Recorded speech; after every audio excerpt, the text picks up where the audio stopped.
Picasso began to experiment with new ways of producing colour linocuts, which rejected the established method of cutting a separate block for each colour.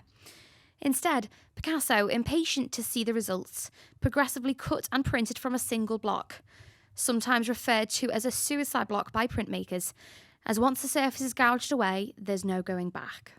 Picasso was making these prints. This particular series he worked on over a period of a couple of months in 1962, in March through to May 1962, when he was 80. So for an 80-year-old to work on this scale, because they're large prints for Linocuts, and with this complexity, that's why this is considered a masterpiece of Linocut technique, and it's considered such an important work.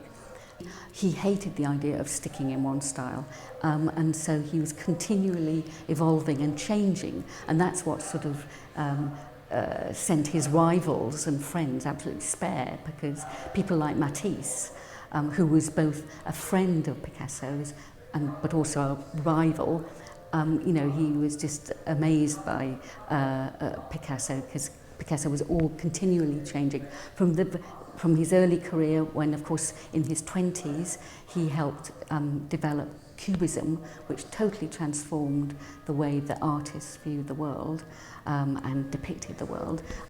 Picasso married Jacqueline Roch in 1961.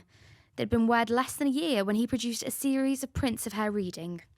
They're the beginning of a series of over 400 portraits he produced of her, which is more than any of his previous muses.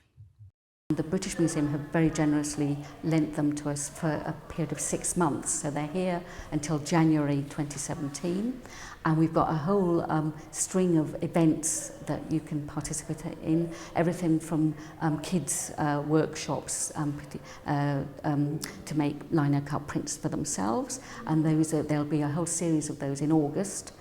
So you can look forward to those. In July and August, we're also having a couple of flamenco guitar sessions in the Lady Lever, and also one session with a guitarist and a flamenco dancer. Emily Bonner, BayTV News.